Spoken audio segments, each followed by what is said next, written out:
Vegas lights shine bright, bad boys sitting pretty. Michael, Steve, Rob running things in Sin City. Podcast blazing truth, rhyming hard and witty. Three kings on the mic, Vegas life gets gritty. Matt Michaels dropping bombs, quick wit, no filter. Sin City's own, blending gold with the silver. Steve taking notes, every word's a thriller. Rob's on the tracks, beats cold like a chiller. Bad boys a podcast, raw truth they broadcast. Speaking facts so fast, haters coming dead last. Las Vegas legends, three amigos top class. Mic in hand, setting fire, never outclassed.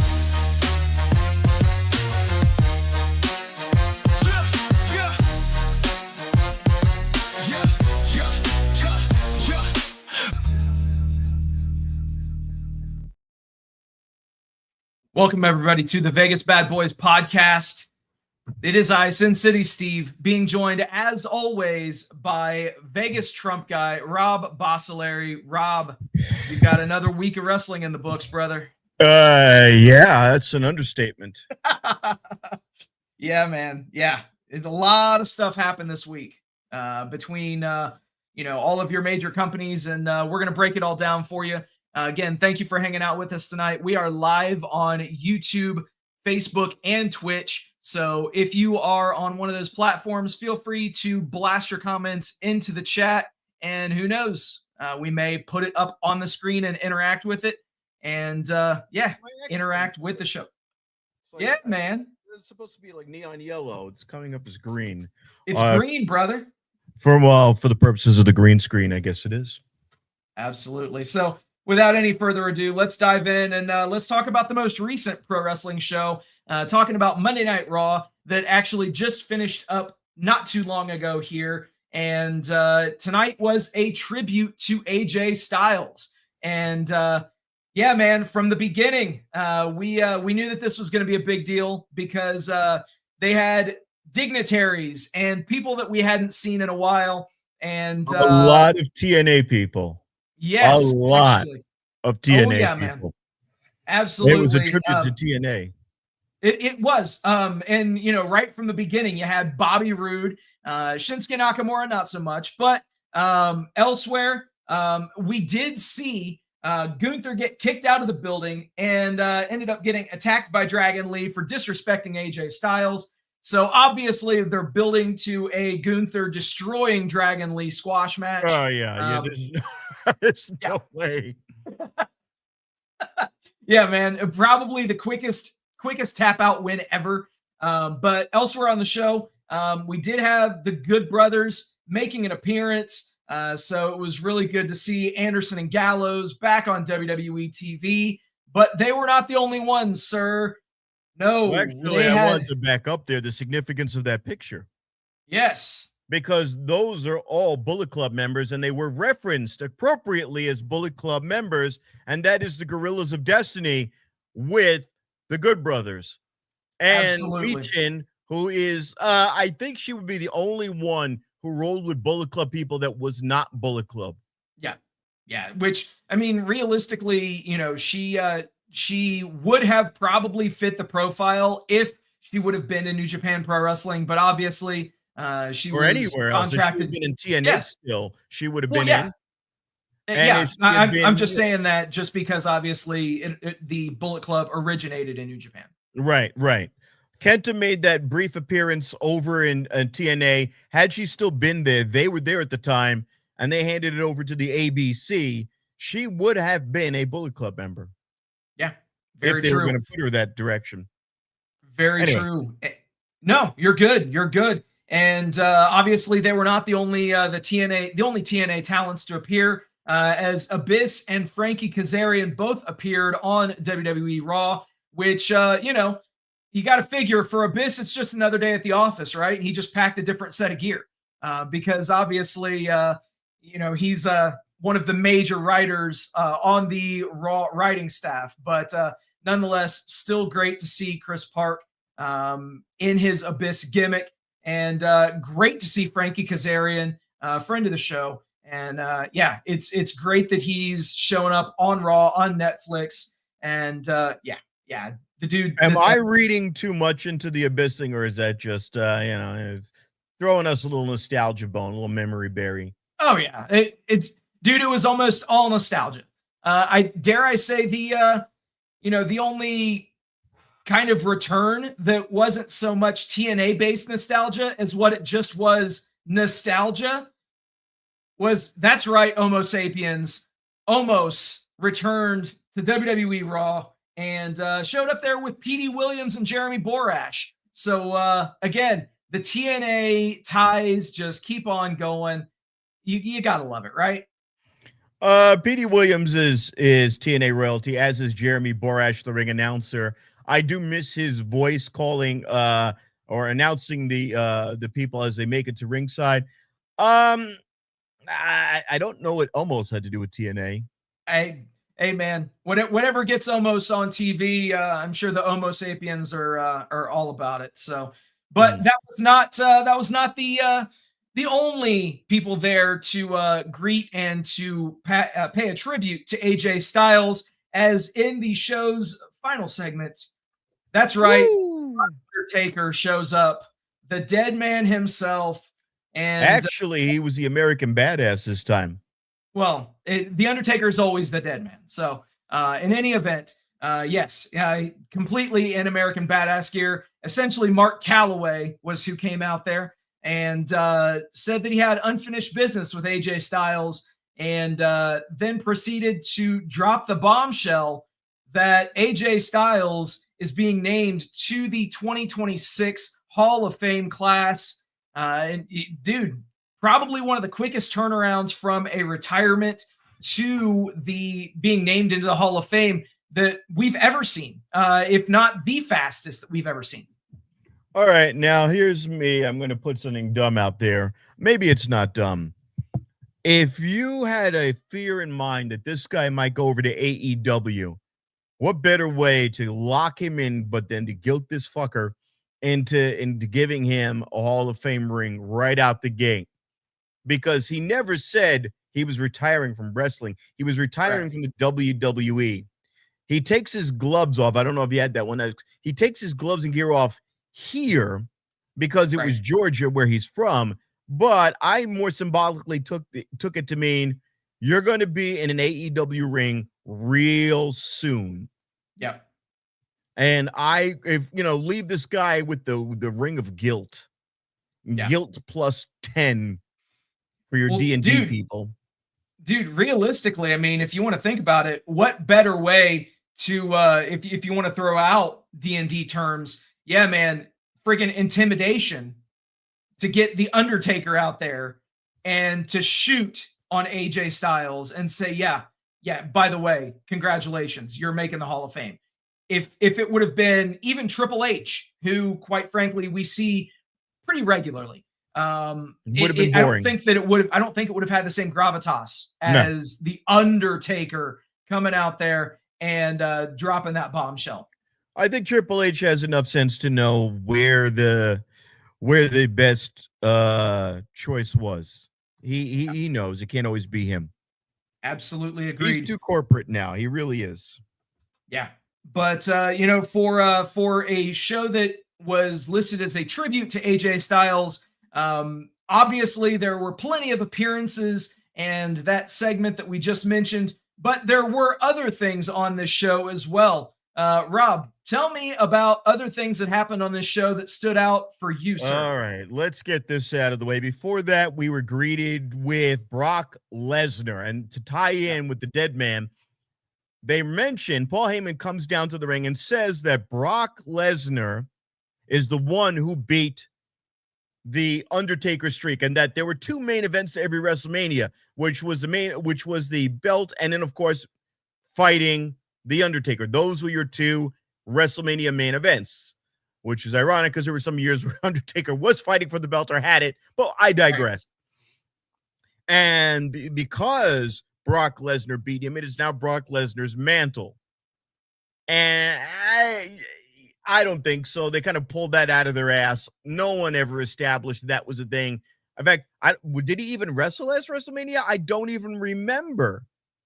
I don't think so. And I was there. He wasn't even there. So this idea that he's been holding up this mantle as his unbeaten guy following WrestleMania, where he beats Taker, is very silly. They're trying to retcon, as you would, put in a new reality that never was there.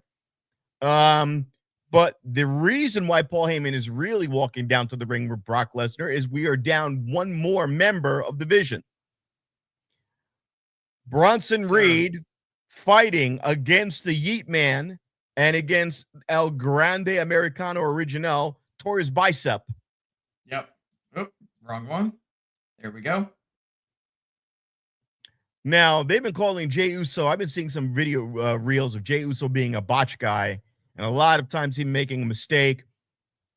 I think this was a shocker. I think they pulled an audible because this guy got hurt. They did. They absolutely did. Bronson Reed was supposed to be the winner of that match. Yeah, so he was supposed to move on. Yeah. Yeah, Jey Uso's like, fuck. Yep. Shit. All right, I'll yeet it up. Yep, yeah, J1-ish. Shit. He looks beat to shit, by the way. They're running him ragged. He needs a fucking vacation. He needs a vacation. That crow's peak is telling me it's time to stop with the Eddie Guerrero haircut. Just take a vacation. You and your brother lose some pounds, turn the frowns upside down, do something, because this is just, he's there, but I digress. So now we're down another guy. All right, let's It kills me that the Vision is, at this point, they have to be cursed, right? I mean, there's no other explanation. Well, you know what? The Vision is less clear when the glass is cracked. You're down to your two weakest. I shouldn't say weakest. Bronson Reed wasn't the talker. Bronson Reed was there to just be a heavy. He was there to be an enforcer. Now you've got Austin Theory, which is not a very strong guy. He's not very, very skilled on the mic. He's decent. He's a decent mid-carder. And then you've got Logan Paul, which, for all intents and purposes, should be shot up to the moon, but not like this, because it's just a non sequitur now. Now you're just doing it because there's nobody else left. The whole thing was built on the back of Seth Rollins hurt. Okay, bro. All right, we got it's okay, guys. It's cool. Chill. We've got Braun was breaking. Okay, Braun Breaker. Okay, gone. All right, wait. All right, Bronson Reed. Here's the story, all battle tested. Oh, bloody hell, gone. And now you've got Logan Paul. They have to put the belt as sternly as they can. I want to see them drill it onto the back of LA Knight now, because fuck all these other people. You know? Now, would LA Knight be deserving to beat Drew McIntyre? I don't think so, because Drew McIntyre is where he needs to be right now. I would rather have seen LA Knight run Raw. Everything is fucked up right now, and because everything is fucked up, you're getting a really shitty WrestleMania right now. They have essentially entered AEW country, where they have 1 month to pull a WrestleMania out of their ass. Yeah. And those ticket prices better drop. Those ticket prices better drop. If you want me there, you better be giving me a box seat for what I spent last year. Shit. Yeah, no shit, man. And obviously we'll talk about the ticket price creep that we've seen from previous years as opposed to the sprint this year. It's pretty dramatic. And yeah, I've got some pretty interesting data from which we'll pull this. But for what I spent last year, I better have a box seat with Tiffany Stratton giving me a full fucking massage. Jesus. There you go. Speaking of massages, what else stood out to you? Mandy Moore versus Natalya. All right. So this was the dumbest fucking match. You have Natalya take Maxine Dupree and just kind of elbow check her. Maxine Dupree does this wild over the top spin and go headfirst into the turnbuckle from the ground. They're outside the ring. She goes into the corner. hits the post, and is knocked unconscious, to which Natty pummels her with fists to the back of the head. And the ref says, get off of her. No, get off of her. No, get off of her. Okay, you win. Usually, when you don't follow the ref's orders, you forfeit the match. But somehow, they just said, all right, we want this to be over. Natalya, you win. And get out. And Maxine Dupree is now, you've taken her and you another notch down. Now, leading up to that stupid finish, Maxine Dupree was following up with high kicks. She got thrown out into the timekeeper's area and countered. She had counters, she had high kicks, she had ankle locks. She was holding her own and then gets taken out by a basic move, which makes no earthly sense. Make it make sense, Steve. Is the point to build up Maxine Dupree or to now put over Natty? I don't know what they're doing. Bro, I don't think that they know what they're doing. And that's the worst part, because if they had any kind of continuity in the booking, then at least their direction would be set. And unfortunately, both major professional wrestling promotions suffer from this. But yeah, dude, it seemed like as if they were wanting to just strap the rocket to Maxine's back and, then they threw cold water on it. Yeah. And it's the exact same thing that WWE fans accused AEW of doing, and which rightfully so, they've done it on numerous occasions where they've gone hot, cold with booking. And realistically, when you do that, it leaves everybody lukewarm to the fans. Now, Natty is on Busted Open, and the problem is when she's on Busted Open, she's not selling this all that much. She's tight-lipped about it, and she's Natalya Neidhart, and she's playing a very dry, basic commentator, and that's fine, but you're also doing a heel character. So you're breaking the fourth wall by doing your program. Yep. That would be like me. That'd be like me as a heel manager at FSW, and then coming here and just acting like I don't do that. Yeah. And that's exactly what she's doing. She gets out there and then she acts like, let's analyze wrestling. You are in the wrestling. When they would do Thunder Rosa would be Thunder Rosa. She would talk about a match in the present tense. This is what's happening. She's not trying to ignore it. So what in the hell is the point of having her as this heel character, and then she goes on serious and doesn't talk about it? Oh, I can't talk about that, Dave LaGreca, because you'll have to find out what I'm going to do next. So anyway, I really like the achievements of this. What? That's what? Bullshit. Like, you gotta be on. You gotta be on when you have your media appearances. They gave her because I don't want to hype up the serious stuff, but there's a context to this. They have her on a regular spin-off show from Busted Open with Dave LaGreca. I forgot the name of it. Doesn't matter. But she's on a show with the two of them now, analyzing wrestling. And I'm going, that's fine, but you're in the middle of a big heel change. And right. I would almost want you to be kind of bitchy and stay in character. The fact that you're just yourself, you're no-selling yourself. Right. What the fuck are you no-selling yourself for? Yeah, it doesn't make much sense, man. That's again, the thing is, continuity, the willing suspension of disbelief. And for the longest, the storytelling was kind of lackluster, but still, you would have people that would keep kayfabe. And I agree. Full disclosure, I haven't listened to this show, but just based off of what you're saying, yeah, I don't understand why there would be such a polar difference between, Natalya that we see on Raw versus Natalya that we hear and see on Busted Open. Asks her, he's like, yo, what's going on?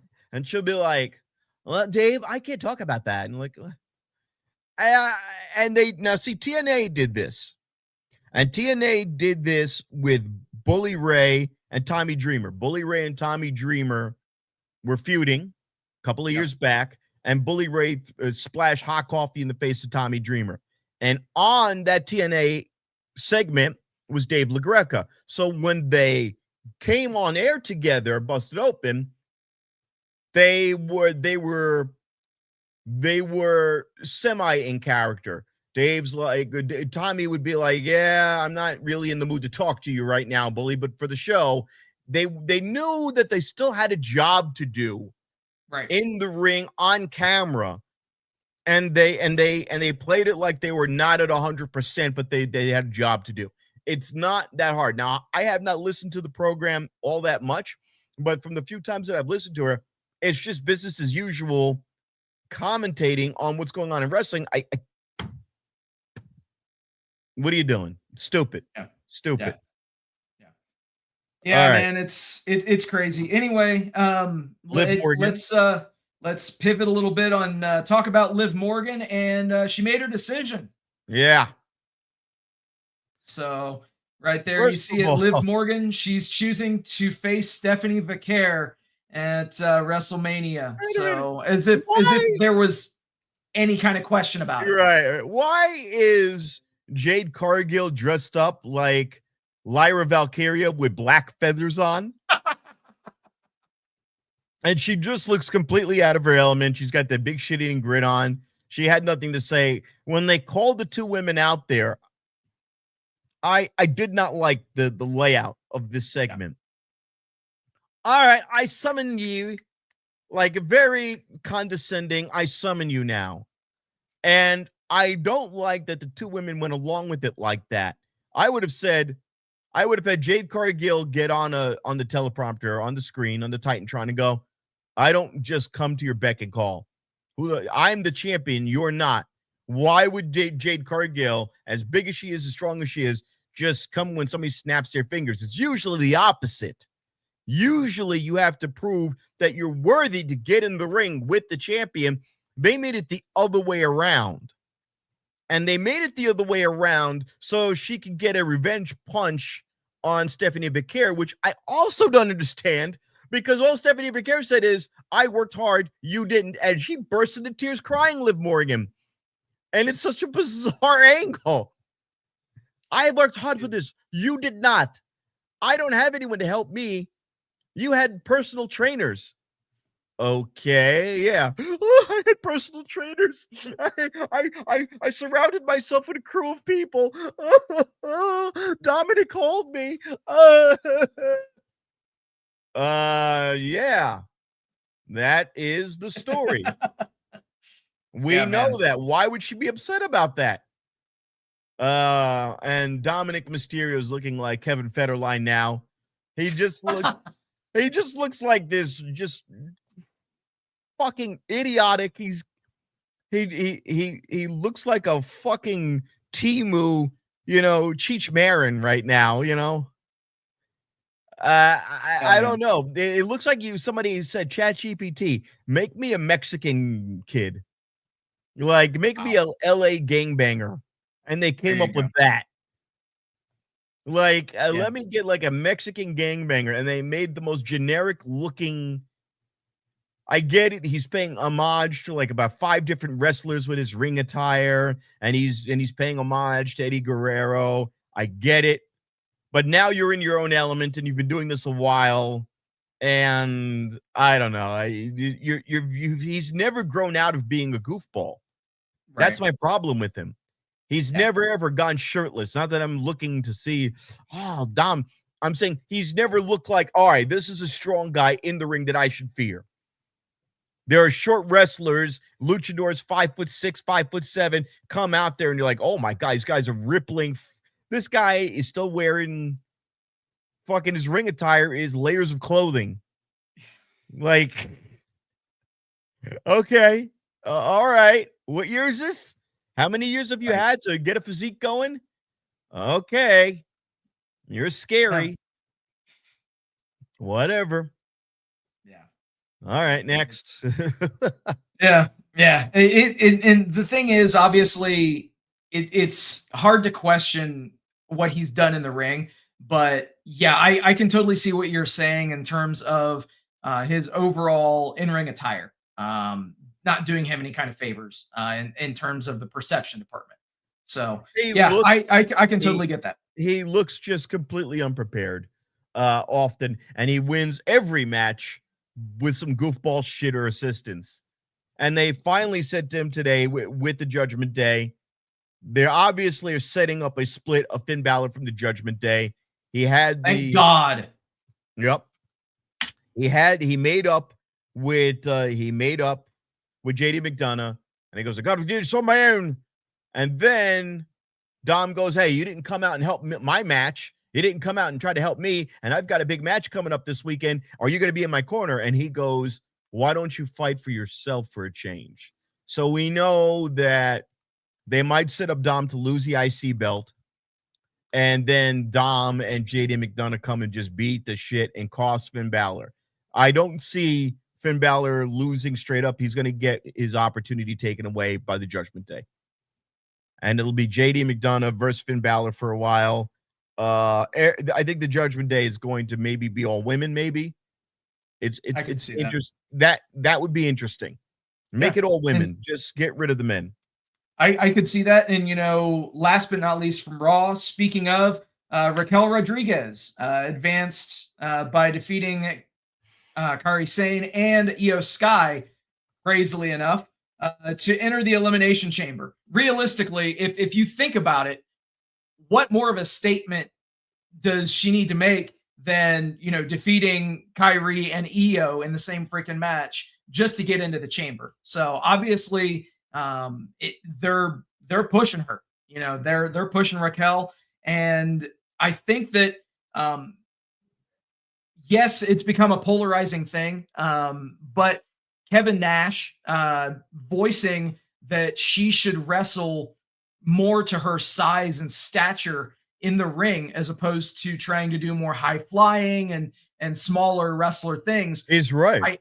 It's absolutely right. And if you'll notice, in the weeks since that info has happened, she's taken those things to heart. And moreover, the agents in her matches have taken that to heart as well.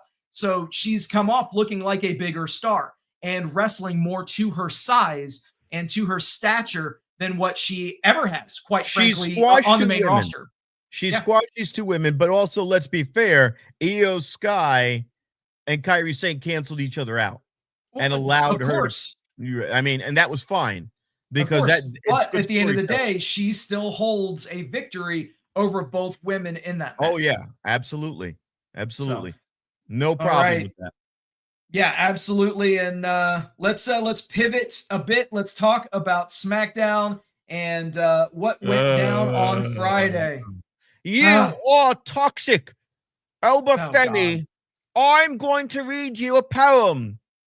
Oh, this is good. Read me another one. I don't have another one prepared. Oh, well, I have the one. I'm sorry, Elba Femi. I don't like you a lot, for you are toxic. And then he gets the shit kicked out of him. Kit Wilson on his own. Okay. Him being ragdolled every week. Okay. But we've seen this before. This kind of I'm a feminist thing. All right. Fine. You're a feminist. Cool. But this whole gimmick is getting stale rapidamente. I completely agree. Because you know what he is? He's the feminist version of The Miz. Yeah. He is there for comic relief and to get thrown around in the ring. Yep. And that's it. Absolutely. And who better to do that than Oba? Let's be real. Who better to do that than Oba Femi? And they've not clarified what side he's on because he was on Raw tonight. They're still up in the air on him. Well, he's still, like, if you go to the WWE main roster page, he is a free agent. He's listed as free agent. So yeah, they've not had him labeled for either Raw or SmackDown. So okay. Pretty interesting description, distinction, I should say. I'm sorry. Pretty interesting distinction for somebody just coming up from the NXT roster. Despite, no matter how much he had that men's division just under his foot in that promotion. They did set up on Raw tonight a quick vignette where he looks like he might feud with Rusev. So, but now it's just another option to squash Rusev. I was going to say, so Rusev is okay with taking L's now. That's awesome. Good Lord. It's about time, dude. Jesus. They got to bring Rusev out. They're using him like a dirty wash rag. Exactly, man. Exactly. So, obviously SmackDown this week was on Sci-Fi. So, it obviously, if you watched it, Rob, I'm sure that you're joining probably about 350,000 other people that did. So, go ahead and give us some more insight. I did thumb through it. When it comes to, let's go to the women's trio. Okay. Nia Jax, no. Kiana James, yes. And how is it done? So eloquently. You've got the figure Great 8, finish. And you're already basically pinned. So Kiana James just takes her in the middle of a figure 8 and pins Charlotte Flair and runs off. It makes all the sense in the world. It really makes all the sense in the world. Charlotte is protected because obviously they're trying to get over the fact that Kiana James is extremely intelligent. And what a better way to do that than to just do the common sense things. I mean, it's not freaking brain surgery. It's not rocket science. Also, if Nia Jax if Charlotte Flair has got the knee problems, you don't want to give her a full-time schedule. And if Nia Jax is on a weight loss journey, and then you're going to have her in ring sparsely for the next year or so. Which makes sense. Shout outs to Nia Jax. She I believe that I saw on social media where she's down nearly 100 pounds, which is fucking awesome.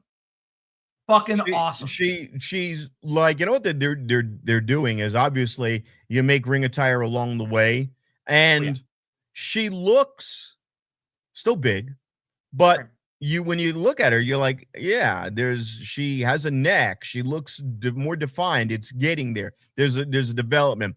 I would have personally liked to have seen her just disappear for a while, show up looking completely different, then have her do one of the hooded gimmicks or something like that, or a mask. No, I'm being serious. And then, oh my God. You know how Triple H loves his hooded figures. Right. But yeah, I would love to see her just show up completely chiseled out, looking like Rhea Ripley physique. I would have loved to have seen that. I think she could do it. And it's what she used to look like way back when. Yep, exactly. A lot of people forget that. But obviously before her days in pro wrestling, Nia Jax was a model, and not any kind of a disclaimer before that. She was an actual model.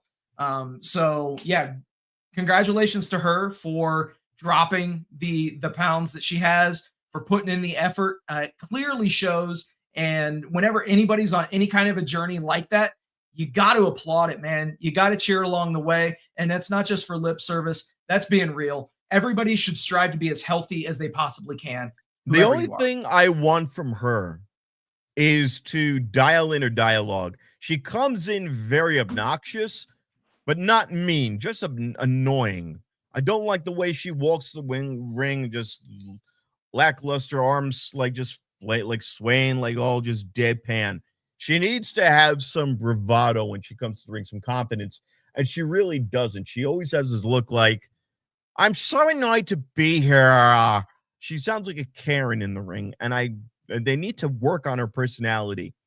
Yeah. And she's another one. Don't fucking upload happy-go-lucky TikTok videos of you dancing with your mom. Stop that shit. Exactly. Stop that. No. Bad Nia Jax. Lena Fanine. No, whatever the fuck your last name is. Stop it. You're a bitch. That's your character. Be the character that your character is. That's it. Now, in real life, you're a sweetheart. You're probably a person I would like to meet, talk. You've got probably uplifting stories, great things to do. And if that's what you want your character to be one day, cool. The universe will get behind you. They did once already. However, right now, your character for the last some odd years has been a bitch. And you've botched a few people and injured them. And you kind of made them famous. Jade Cargill. And Becky Lynch. So, for God's sakes, that's your character. No two-stepping on social media. Stop that shit. Yeah. H, get on that. Hey, Naya, we need you to be a bitch on your social media, which we own, by the way. Yeah, I love how that started off as Trump and then like changed into something else. Yeah. Oh, wow. That's all right. Anyways, we'll get to that later. Yeah, of course. All right. So let's pivot and talk about that other promotion. And let's talk about AEW Dynamite, which came from Sacramento, California this week. And we had quite a bit that went down on this show. Actually, fuck it. We did not talk about one thing that I really did want to talk about on SmackDown. So yeah, it's my show. It's our show. Fuck it. We're throwing it in reverse. Let's talk about Trick Williams and oh yes, almost forgot about that. We got to talk about Trick, dude. You got everything kind of thrown off on this tangent. Pump that Trick. The crowd's behind him. He's got the verbiage. He's got the in-ring ability. He crushed the other two guys. He's not going to win Elimination Chamber, but he'll come close. He is unbelievably over as a face. And the fact that, it's not just his entrance theme where you've got the fans yelling out, whoop that Trick, but it's all through the match. Like, people love this guy and genuinely want to see him succeed. I think that they have something special in Trick Williams for the next decade if they play their cards right. But here, Trick did pick up the win over Damian Priest and Carmelo Hayes in that three-way to advance to the Elimination Chamber. And again, I wanted to make sure that we talked about Trick and continuing his meteoric rise. A lot of people thought that, after he flirted with that main event scene, that he was just going to be thrown back into the mid card. Honestly, no. At this point, they're positioning him like as if he is almost on the threshold of being a main eventer. So props to WWE. We always give him shit for not building people. This is one of those occasions where they're continuing to see that through. So here's the deal with that. We were told that with LA Knight and his organic rise. You've got Cody Rhodes, who is now on a mini story with Drew McIntyre. Cody Rhodes is more than likely going to win the Elimination Chamber and go after Drew McIntyre. That means now you've got Trick Williams and LA Knight, who are supremely over and are going to be thrown not in the mid-card. They're going to be thrown into obscurity with Damian Priest and Aleister Black and Rusev, all people who deserve some sort of a belt or some sort of anything, and they're not going to get it. Even with a heavyweight belt and a universal title, you've got a lot of people who deserve. Now, more so than Damian Priest, LA Knight, and Trick Williams. Oh yeah. But now you're gonna have this weekend. You're going to have homeboy Prince Devitt get his ass kicked by his own people. Okay. And then he's going to go on some redemption arc, and then he's going to want the belt, and he'll get it as a babyface. Maybe. So, I mean, Jesus Christ. Well, it's a logjam. Yeah, exactly. And, actually, it's a good problem for them to have, but I mean, realistically, I mean, damn, just damn. You know what? Instead of shifting gears, let's just go ahead and pivot. Let's just talk about Elimination Chamber. You threw out some fantasy booking scenarios. So let's talk about our That picture's predictions. old. Braun Breakers on it. So sad. Yeah, it's it's what you And find when you do a search on Google for I know. Elimination I Chamber. know. So They so didn't there want you that. go. Yeah. Anyway, so let's go ahead and talk about this then. So for the men's chamber, you've got Randy Orton, LA Knight, Cody Rhodes, Javon Evans, Trick Williams, and Jey Uso. Let's just go ahead and say it. Cody wins this thing. Of course. Of course, Cody wins this thing. But Next, they'll make it close. So then they'll course. drag it out. Or, I mean, will they do another long protracted story leading up to the following WrestleMania? No. Solve it now. Have him go to WrestleMania. Three Codys in a row. Why not? Of course. And it doesn't mean he has to win at WrestleMania. We want Drew McIntyre to hold this belt because Drew McIntyre sitting in the box seat that he purchased for himself on Friday was an amazing look. He's a good heel. He's doing good work as a heel. He's a great heel. He's good. This is good. Not him as a babyface during the pandemic, which was dog shit. No, him as a heel. Perfect. Let him hold that belt for a dumb long time. Yeah, completely.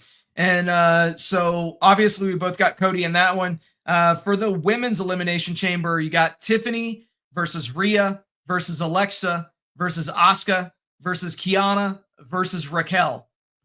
Rob, who you got in this wide open match?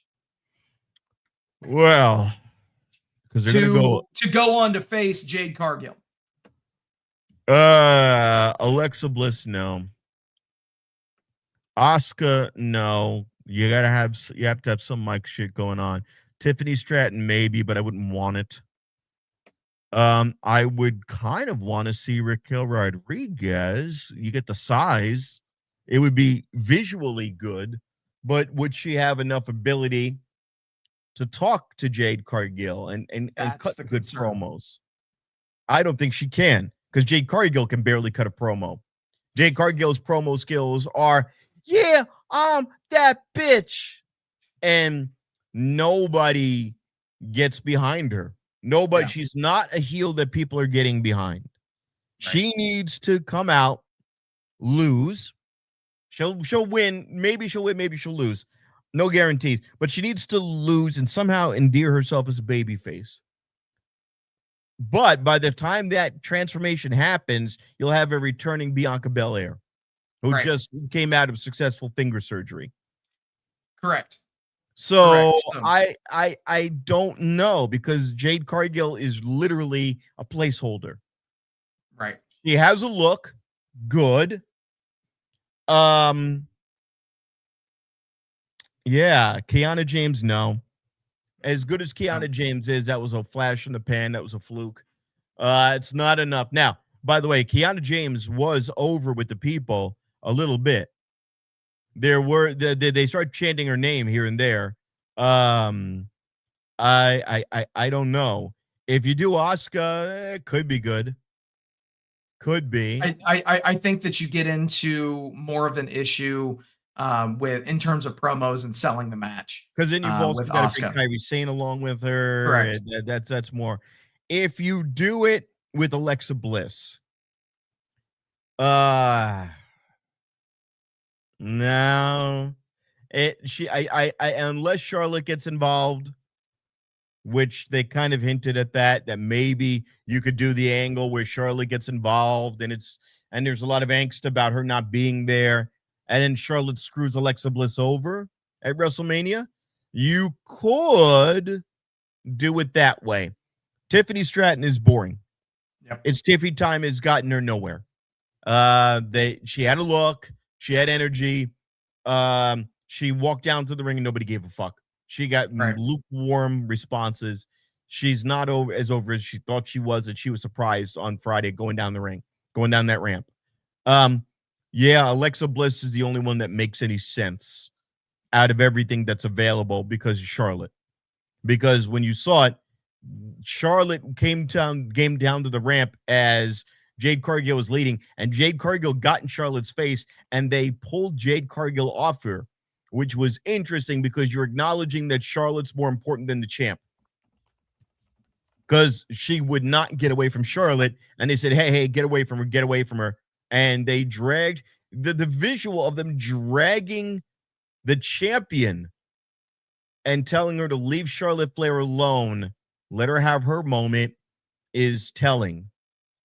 I would imagine Charlotte Flair screwing over Alexa Bliss and going, that's my WrestleMania moment, and at Backlash, I am going to take the title away from Jade Cargill. You have a three-way match. You have a Backlash three-way match between the three of them. Cargill wins and drags on for a while. Yeah. And then you have Alexa Bliss and you know, it's the only thing that makes sense. But, you know. I could see that. I could see that if they don't go that route. Rhea Ripley makes sense. That's who I've got in that match. So I'm not going to fantasy book for 6 months out, but Rhea Ripley wins that match. And then up next, we've got Becky Lynch versus AJ Lee for the Women's Intercontinental Championship. Ooh, AJ Lee is your new champion. Yeah. And in case people are curious as far as why we're both saying that AJ Lee wins this match, right there, in case you're watching the show, this sumbitch is going on in Chicago. Yeah, they're going to do it for the pop. So AJ Lee wins the title here. But she will drop it quickly. She will drop it quickly. Yeah, she'll be a transitional champion. Drop it to Natalya, if I were to guess. I realistically, it would make sense. I could see her carrying the title into WrestleMania and losing the title at WrestleMania. So, yeah, that would be what makes sense. And then elsewhere, last but not least, CM Punk versus Finn Balor. You touched on it earlier. I think the entire Judgment Day is going to turn on Finn. Oh, they're gonna fuck him over. Yeah, he's done, and it's going to cost Finn at the time when he needs them the most. And this is going to end up spawning a Finn Balor babyface turn, which I am all for. By the way, they hinted at it tonight. Everyone in the Judgment Day locker room was dressed in their ring attire or t-shirts and jeans. He came out in a suit. He came out in a black suit with a white shirt, clean cut. And he goes, hey, look there, brother. I got to do this on my own. I know, brother.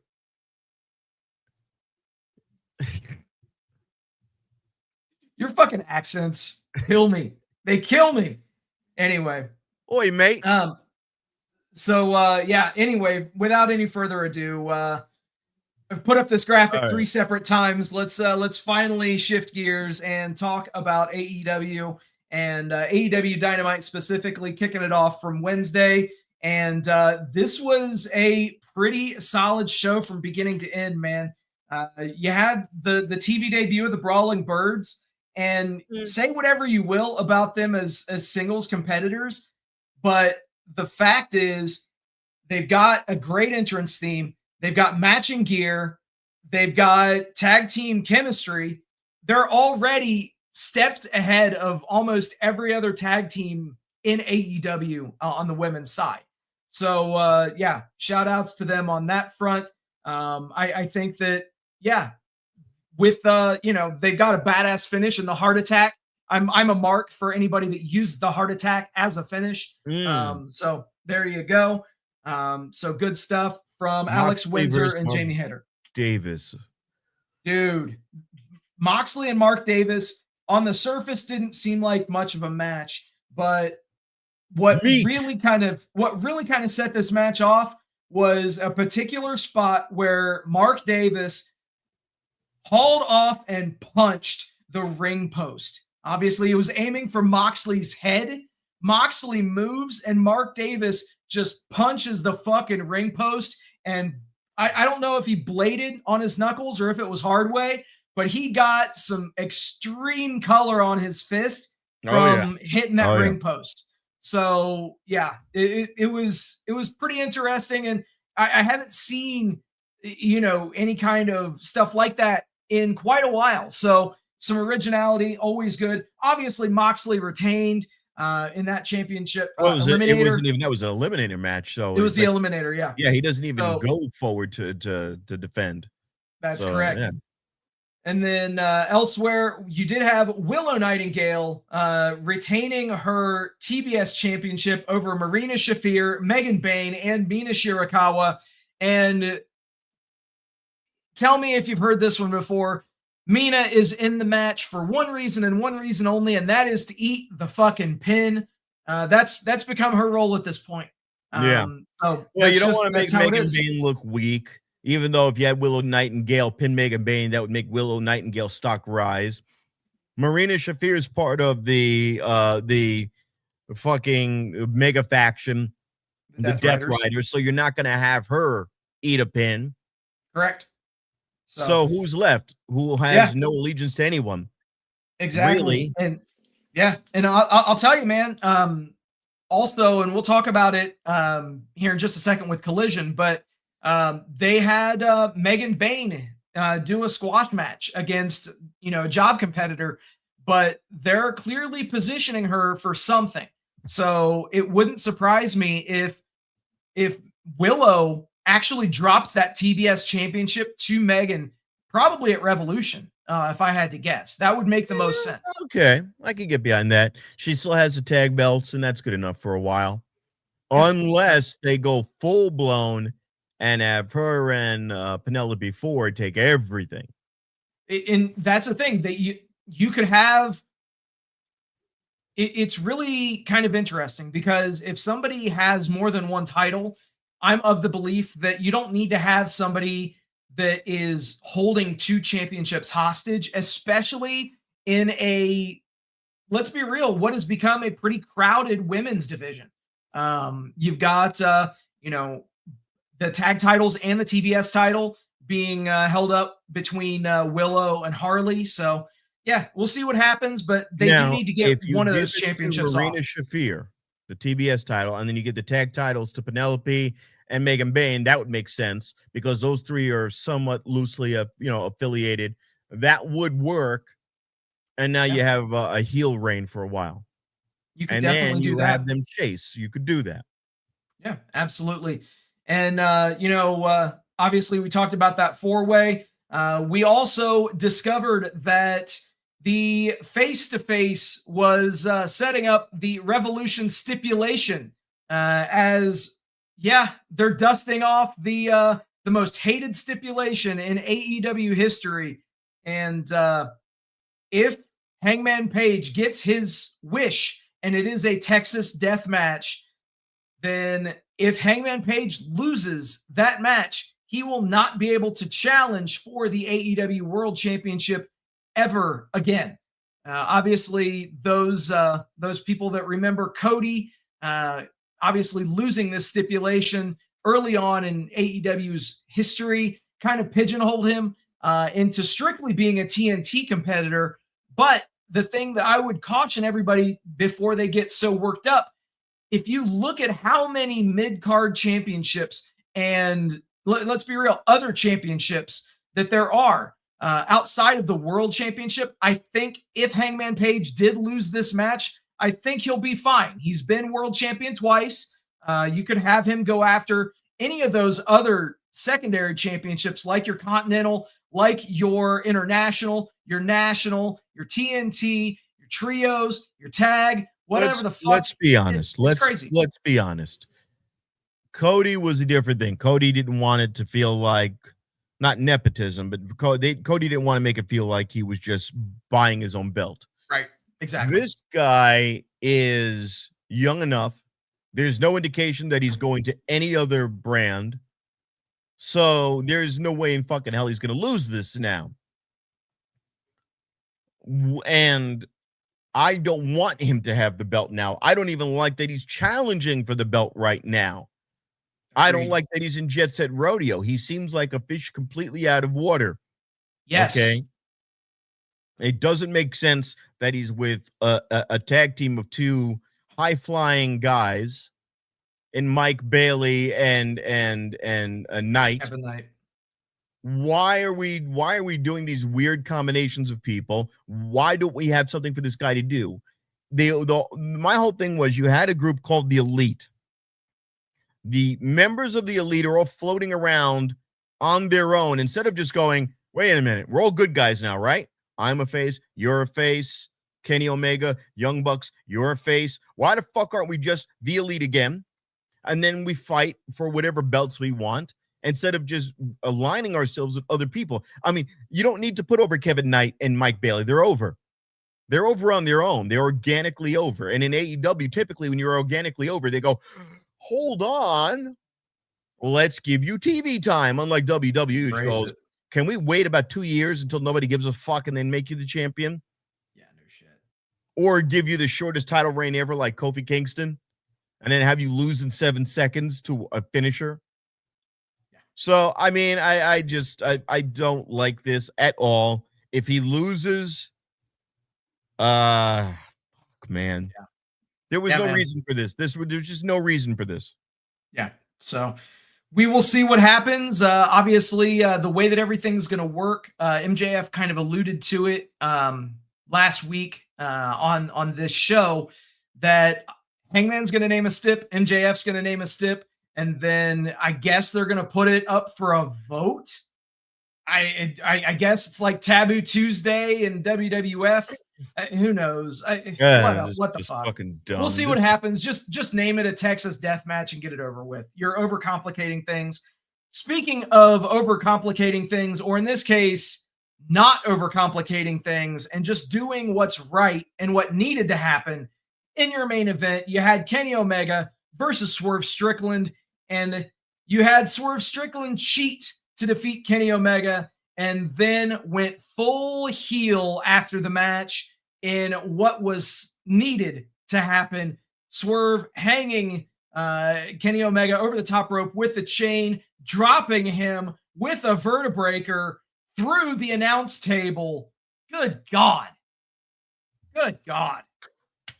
Well done. They write Kenny off of TV, which plays in because he can't be at the Revolution pay-per-view because he is contracted to be working Capcom Con in Japan, and he booked that appearance out over a year in advance. So he was not able to be at this pay-per-view, and already made that known to Tony. So obviously there's no heat there, but that was the reason why this match happened on a throwaway Dynamite. A lot of people were kind of complaining that we were getting this match for free as opposed to getting it, for spending $50. Oh God, Okay. Damned if you don't. Oh, we don't put these matches on TV. All right, well, we did. Why did you put this on TV? This should have been a PLE. Oh, exactly. You poor fuckheads. Shut the fuck up. And dare I say, the ones complaining the most do refer to those monthly super shows as PLEs and not PPVs. I don't care. Take that as you will. I don't care. More tribalism, hooray. You fucking WWE marks. Yeah. All right. Anyway, let's talk about Collision, which went down on Saturday. And let's be real. This was a very easy to digest episode of Collision. It was pretty solid. The end ring was off with Jet Set Rodeo versus The Demand, even though they're at the top of the card. That was the first match. That is correct. And The Demand looks fucking great. Dude, they are booking them like a bunch of badasses, which is exactly how they need to book them. However, Jet Set Rodeo retained those AEW World Trios titles, and obviously, in the middle of this match, there was some chicanery that went down. Ricochet decided to obviously do his thing. And so Jack Perry shows up out of nowhere. So the feud that will never die is never dying. And Jack Perry versus Ricochet still continues to be a thing. Why has he got his hair braided like he's a fucking elf from, the Lord of the Rings? I don't know what he's going for. Like, hey, bro, I just put the pointy ears on already.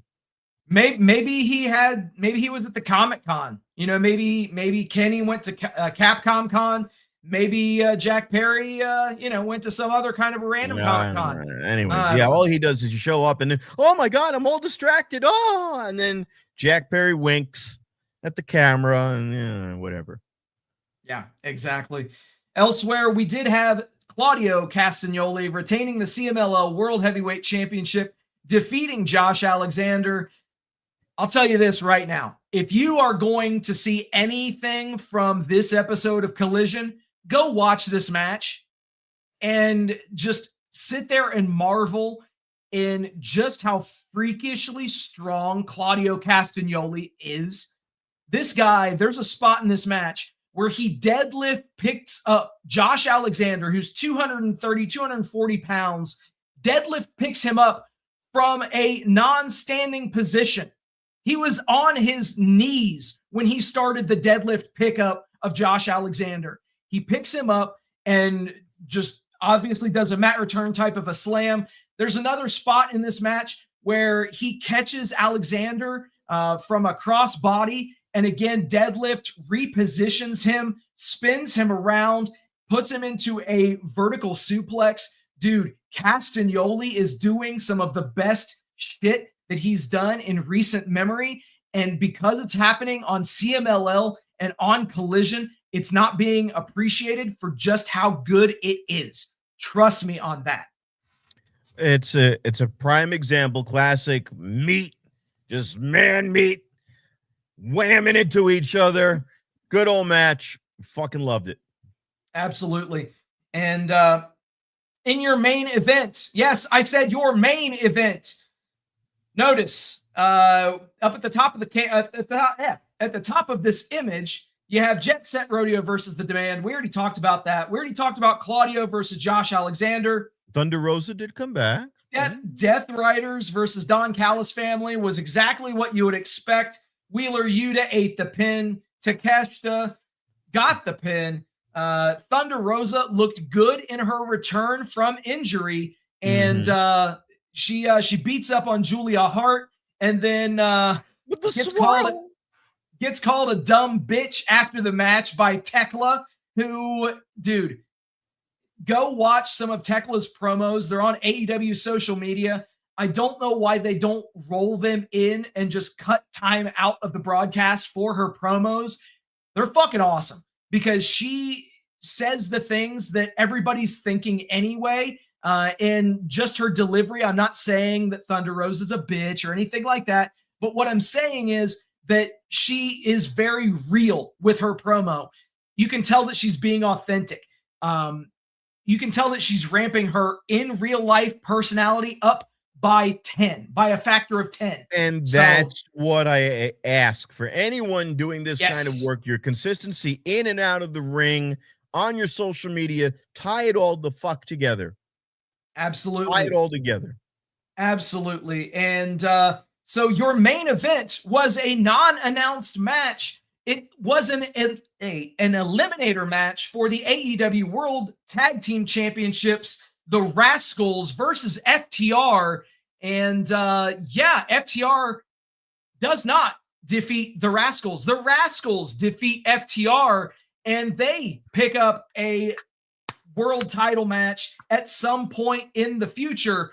My only question, are we going to end up getting a three-way match at Revolution now between FTR, the Young Bucks, and the Rascals? Which, if we are, that's just setting off alarm bells all over the place. Hold on. For some shit. Do it as a TLC match. Ooh. Oh, yeah. Baby doll. Do it as a TLC match. That's what I'm talking about, man. That is what I'm talking about. But Collision was not over after those hands were raised. Oh, no. Because after the match, FTR, they got their heat back in some of the best heel ways possible. They attacked Mama Buck and Papa Buck.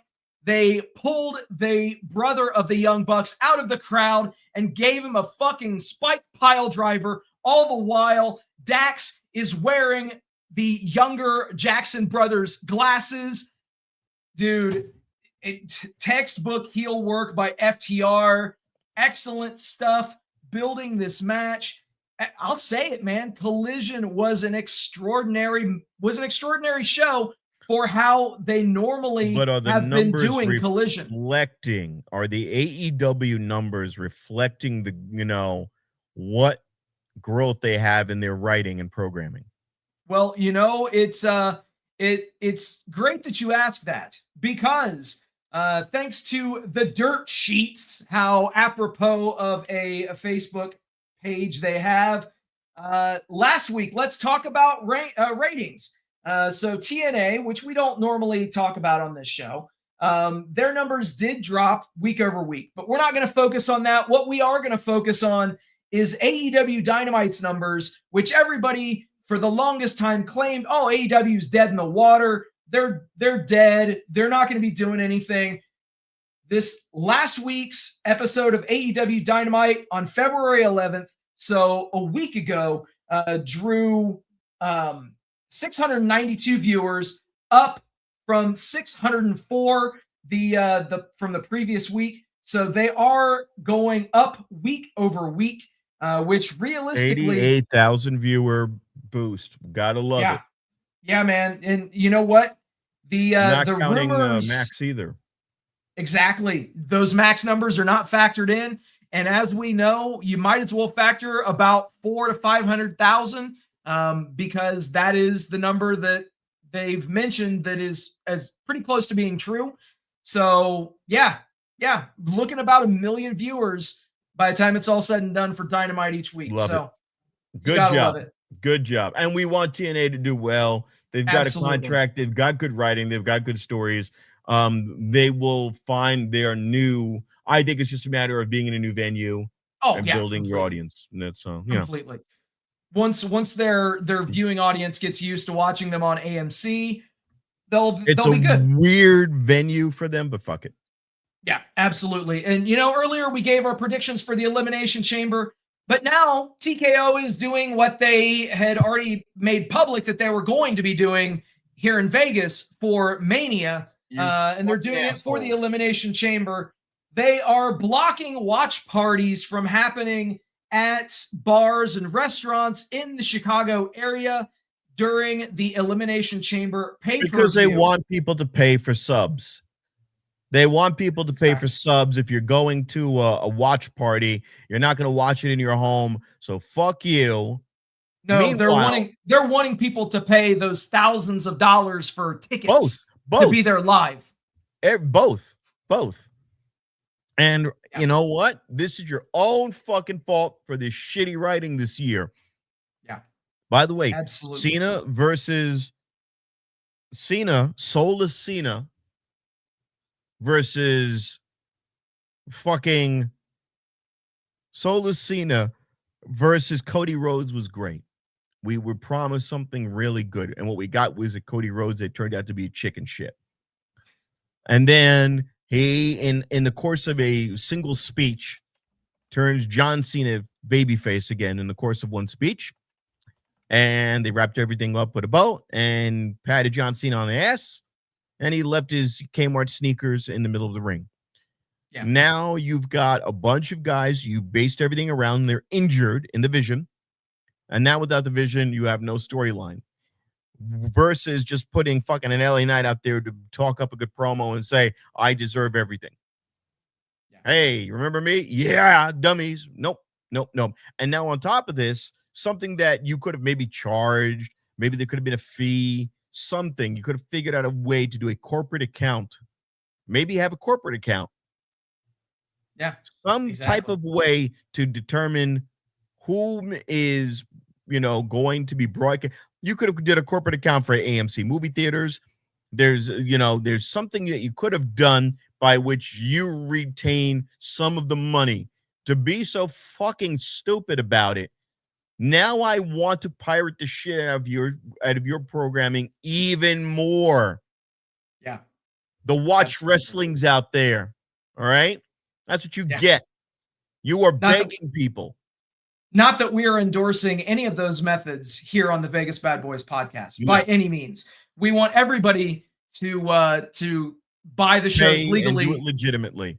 That's but right. That said, you're fucking begging people begging Absolutely. people. You're like, hey, man, we don't value our own content anymore. We want you to pay for every penny. Well, couldn't I just go there and go to a bar with a bunch of people and watch it in a nice environment? No. Yeah, Oh, exactly. You know, all that TKOs want you to do is just to do it legally. You know, I mean, I don't get what's so bass backwards about that. Oh wait, that's right. They just don't want people to congregate and to not go to their multi-$1,000 event. But you know, like here's a stupid thing. How many people in this day and age have home theaters? A lot of people. Yep. A lot of people. Yep. What are you, fucking stupid for a living? What are you, fucking dumb for a living? Exactly. Like, I can't just go to like his house. He's got a home theater. I have a home theater. Yep, exactly. I'll be having my own motherfucking watch party. You know, like you fucking morons. Where the fuck do you get off being so goddamn stupid? The reason why you're doing this is because you made such a shit program that I don't want to go. And by the way, why the fuck would I want to go to Vegas 2 years in a row and I live there? It's exhausting. Yeah. It's not cheap. Your tickets aren't cheap. Nosebleed isn't cheap. No, not at all. You and stupid motherfuckers. Fuck, yeah. Man, it annoys me. Yeah, and the president wants to talk about it. You know what? Actually, yeah, let's go ahead and let's do this.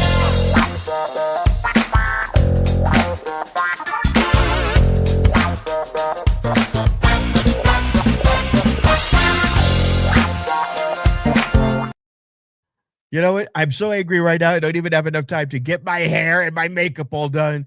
Not that I have hair that's not you. I mean, the hair's underneath the head and the makeup. I don't wear makeup. It's beautiful skin. But I'm so angry that right now that my face went pale white because the blood drained out of me when I saw what a fucking shitty job that WWE and TKO have done with this year's WrestleMania. And I've got a great relationship with Nick Khan and with Hunter Paul, if you will, and with the McMahon family, Linda McMahon. We have a wonderful relationship. She's my Secretary of Education. She's doing a fantastic job. Quite honestly, one of the best secretaries of education that anyone's ever seen. But this is about the WWE, the WWE, by which I'm a multi-time Universal World Heavyweight Champion. And the way that they are running this year's WrestleMania is absolute shit. They're doing a horrible job. This is a horrible job. They're not going to have watch parties, okay? If I wanted to have a watch party of my wife's terrible movie, my wife's wonderful movie, wonderful, greatest movie, we're going to have watch parties. We're going to have watch parties. We're going to take it to your local bar, and you can watch my wife. It's going to be Maxim Models Gone Wild 6. Maxim Models Gone Wild 6. It's a tremendous movie. You get to see all the things we do with a bottle of ketchup. It's incredible. I'm sure there's outstanding cinematography. Oh my God. And this is coming like never before seen. But you've got this terrible, terrible WrestleMania. They did it 2 years in Las Vegas. Nobody can afford to go. You want to talk about affordability. The reason why there's affordability problems right now is because the WWE is charging millions and millions and millions of dollars to watch their shitty programming. They've got no headliners worth a goddamn. Nobody cares about Fragile Phil. Nobody cares about Drew, Galloway, McIntyre, Scotsman, McScotty. Okay, beat me up a real champion. Okay, why don't you beat me up a real champion? Okay, then we've got almost a star. Oh no, wait, Obafemi. I mix them up sometimes. Okay, they all look the same, and you got these people. They're terrible. They're horrible. The guy walks around with donut holes on his neck, and he's dancing to the ring. Who walks in dancing like that? Nobody does that. Nobody walks in dancing like this. Nobody does. Do you? I don't know anyone who does that. I've never seen anyone ever do that before. Okay, I've never seen anyone do that. Nobody does that. Okay, nobody. These people are horrible. They're terrible. They're making the WWE the world whack entertainment. Okay, the world's wackest entertainment. I think that's what the kids say. The world's wackest entertainment. Okay. I would get this medal. I didn't get this Nobel Peace Prize. They didn't get it for nothing, okay? We calculated one of the greatest bombings of Venezuela ever known. Now I've got their Nobel Peace Prize, okay? That's how you win, okay? That's called winning, all right? When they go low, I go really low, and I get myself medals, okay? Why don't you try getting a little dirty, Triple H?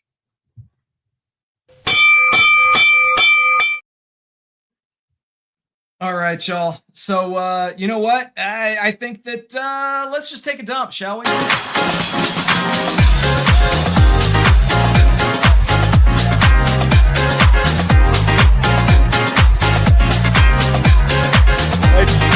Right now. There you go. All right, there we go. All right, so up first, shout outs to Mike Santana, 3 years sober. Absolutely. Congratulations to you, sir. 2/16/23, I took the first step to change my life, and every day since, I've been grateful for what this life has given me. Thank you to everyone who's taken this ride with me the last couple of years.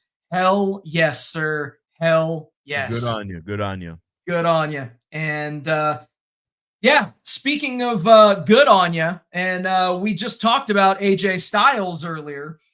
Some pretty interesting things happened on Being the Elite, which dropped earlier today on Monday. The Young Bucks and Christopher Daniels were doing a BTE mailbag, and they were asked what match that they would like to do again. And Christopher Daniels answers, it would be really cool to do Samoa Joe and AJ one more time. To which Matt Jackson replied, Uncle Allen, which obviously is a little bit of an inside baseball joke because what was it when AJ Styles was filming out in the stands for the WWE video packages, Nia Jax and Tiffany Stratton, they were yelling across the venue for Uncle Allen and making sure that they got completely into his footage. So, yeah, Uncle Allen, I tried to text you the other day. I got a green one. You changed your number, buddy. Congrats on a wonderful career. We love you. So, what's the green one? What am I missing there? Talking iPhone messages versus Android messages. All right. Okay. So, thus implying that the number changed and, yeah. Whoever has his new number or whoever has his old number has an Android device, which gotcha. Incidentally is a complete matter of subjection, whether which one you prefer between Android and Apple. If you guys are hanging out with us, leave that down in the chat box. Which one do you prefer, Apple or Android? Yeah, elsewhere, speaking of what you like, certain people get in this business because they like to wrestle, okay? And when you're not being used, that can lead to some discontent. And Deonna Purrazzo, the current Ring of Honor Women's Pure Champion, went on to a podcast and said that her inactivity after winning the ROH Women's Pure Championship, quote, it's really defeating, it's really upsetting. So her morale is in the toilet right now. And you got to wonder just what the hell is going on. But don't worry, we're going to talk about Ring of Honor actually with this very next news blurb, because it was announced that Ring of Honor is shifting back to studio show tapings beginning on March 1st. So logistically, the way that this is going to work, Ring of Honor will have a permanent home in Jacksonville, Florida, at least for the foreseeable future, where they will be able to record multiple episodes and keep that machine going, if you will. My thing is this: if they keep AEW and ROH completely separate, I am great with this. What this allows them to do is now you're going to start seeing Ring of Honor, it's on its own taping, but you're going to get Collision as a taped episode following Dynamite. So that realistically will allow them to record both Dynamite and Collision in the same venue, thus driving down their costs. Yes, the shows are recorded, but as they're seeing, there's not really a huge drop-off in numbers because it already is the B show, and people are kind of expecting that. So, yeah, if they keep them separate, I'm good with it. Whatever. She didn't want to be in Ring of Honor. She wanted to be on AEW, but whatever. Exactly. And pretty interesting note here, former WWE superstar and New Japan Pro Wrestling wrestler Fred Rosser is personally helping to train Stephen Borden. And if this image looks familiar or the name Stephen Borden rings a bell, yeah, that's Sting's son. Looks just like him. It looks exactly like him. I can say that the Dynamite and Collision tapings here in Vegas, there was one dark match before it all got started, and that was Stephen Borden out there in front of the audience, getting his ring bumps in and getting his ring time in, I should say, and getting everything in line for hopefully a forthcoming debut. Well, now wait a minute. Now I'm gonna be Matt. We're here. We'd be talking shit about this. Yeah. What if he came out as Sting? I would have a problem with that. He is so the music that they've given him is very similar to the sound of his Surfer Sting theme, but it doesn't obviously have the lyrics. The chord progression is not the same, but you can tell that it's very 80s, very in the same vein as that Surfer Sting theme. So yeah, obviously he's embracing his roots, but he wants to be his own guy. He does not want to wrestle under the face paint of his father. He's actually gone on interviews and said that. So big ups to him for wanting to do things right and establish his own name instead of taking his father's name. I respect it, but I would love to see at one point they just passed the torch. I think that would be, I mean, man, that's a tough one. Yeah. I get it, but shit. And I know Lexi's King did the exact same thing. He didn't want to be Brian Pillman Jr., but fuck, man, it's like you'll just do it. I get you. I get it. Yeah. But, you know, that phrase that you just said encapsulates my exact thoughts for this next image. I get it, but and this is a callback to earlier. Let's take a look at the average ticket prices for WrestleMania through the years. So WrestleMania 38, not too distant of a memory. WrestleMania 38, $135 was your average ticket price. WrestleMania 39, $169 for your average ticket price. WrestleMania 40, $341 average per ticket. I don't mind that because it's a 40. It's one of those, you know. All right, it's a 10-year one. Okay. 41. And last but not least on this graphic, WrestleMania 41 here in Las Vegas, your average ticket price was $635. That's fucking insane. I am all about capitalism. Absolutely. At the same time, to see the ticket prices exponentially increase by more than 4 times, you are truly ripping people off. Oh, yeah. And the quality of those matches were not worth what you charged.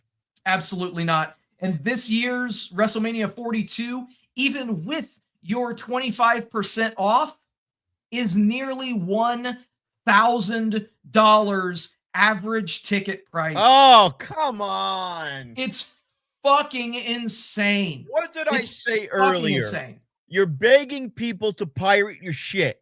You're fucking begging people to pirate your shit. You're begging for it.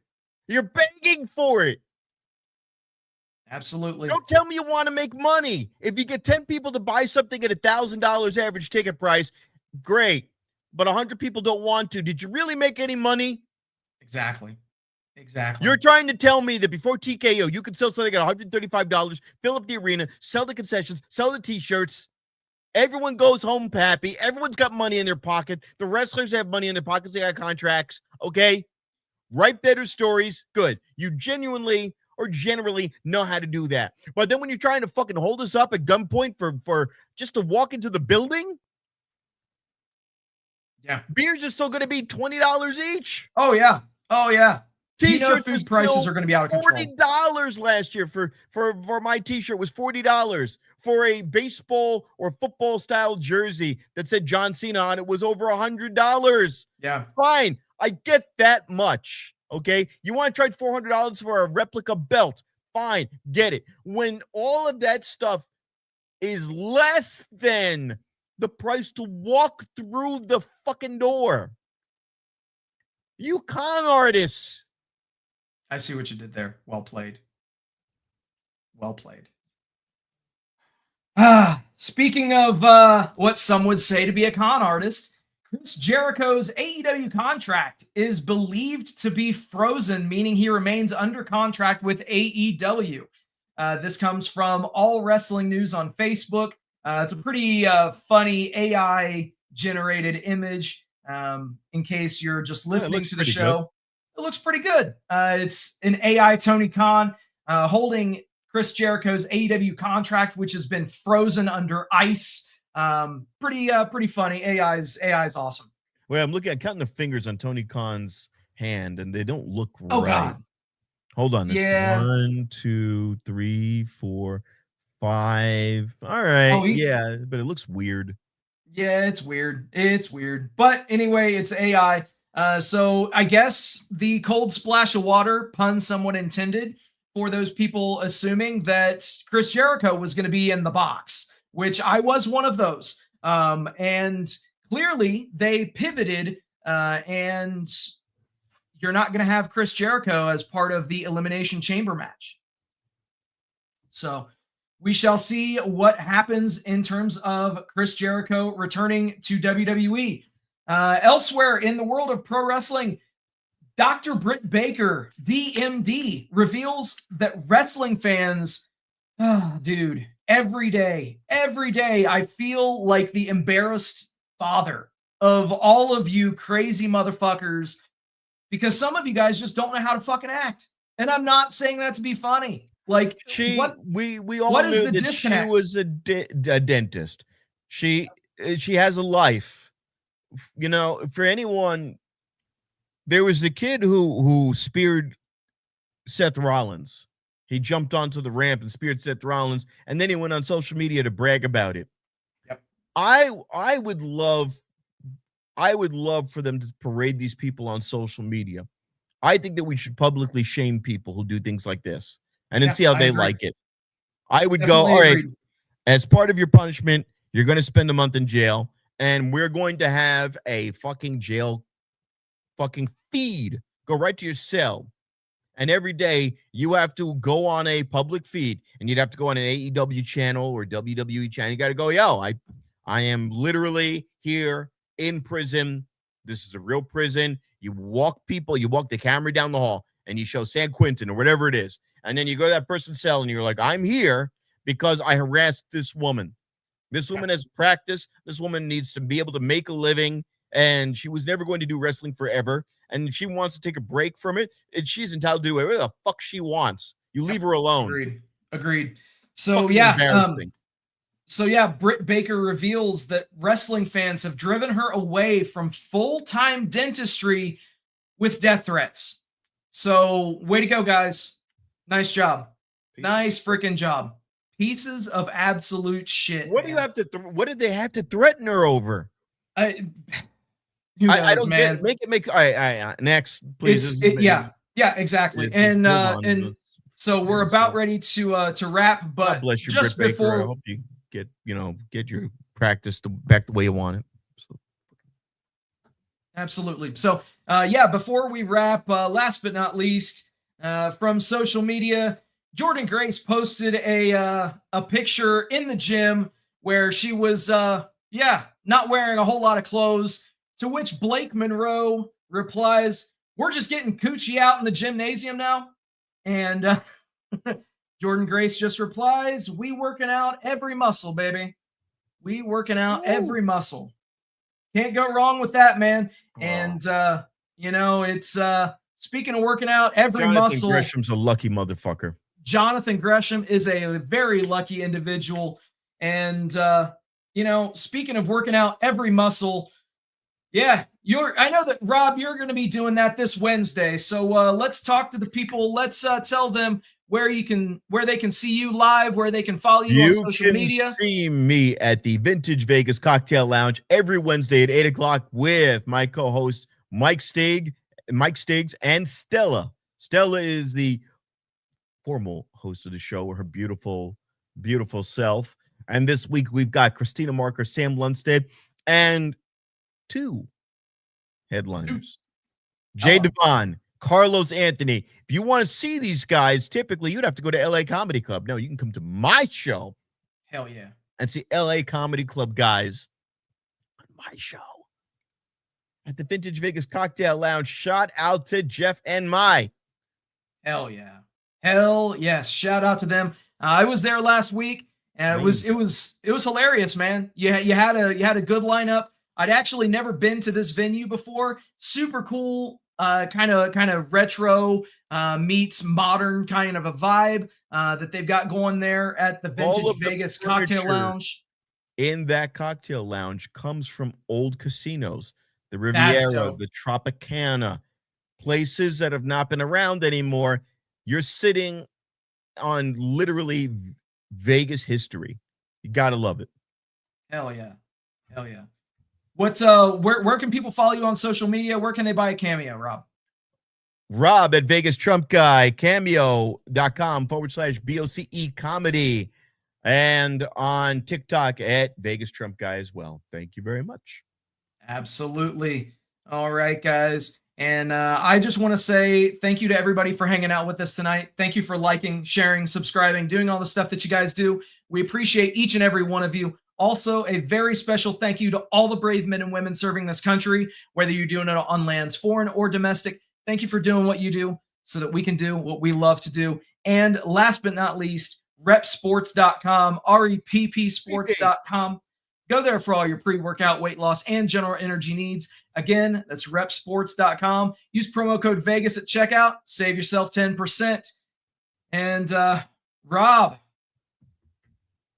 we made it to another week, brother. We made it to another week, but I do want to give a very special shout out to our brother, Matt Michaels. Yes. Absolutely, man. I hope that you're doing well, and hope to see you back on this show in no time. But until that time, they held back on a lot of what they could do. Did any of you have a great time tonight? Yeah. With that, everybody, thank you for hanging out. We'll do it all again next week. Till then, happy wrestling. Rolling up the strip under neon lights. Podcast mic is glowing in the desert nights. Matt Michaels leading with the swagger tight. Sin City Steve right by his side. Alright, Rob Butcher Larry dropping truths, no fear. Broadcasting stories, make it loud and clear. From the Fremont edges to the Bellagio sphere. These bad boys rule, let me make that clear. Vegas bad boys, tearing up the scene. To Matt Michaels and the Vegas Boys of Podcasting, this is John Cena saying thank you so much.